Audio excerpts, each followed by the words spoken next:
Lewis brings up Aquinas' belief that suffering is not in itself good, but that there could be instances where suffering could be good.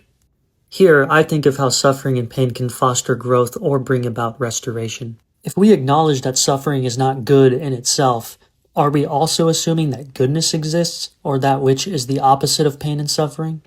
In other words, if suffering is an implicit reality of Earth, why do we naturally attach a negative view to it?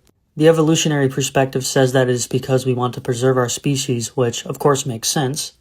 However, this still brings us back to the question of why something exists rather than nothing and why creatures want to survive in the first place.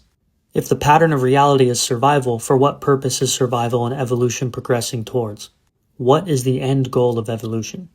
Is evolution merely progressing towards a point where it is seeking to exclude pain and become perfected? The paradox is that pain seems necessary for this evolutionary process to begin with, so how could a creature eliminate pain on its own accord? Even a utopia like the Garden of Eden was corrupted. It was corrupted through pride, a false mindset, the placement of the creature as the center or as its own creator and arbiter of reality.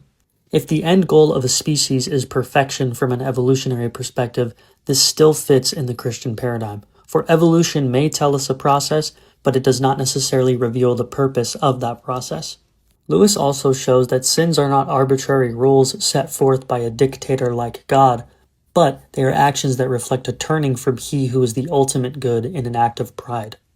Regardless of whether someone believes that the Genesis account of the fall of man is literal, the story communicates the truth that when we make ourselves the center of the universe, we mistake ourselves for God. God does permit evil, but does not will it.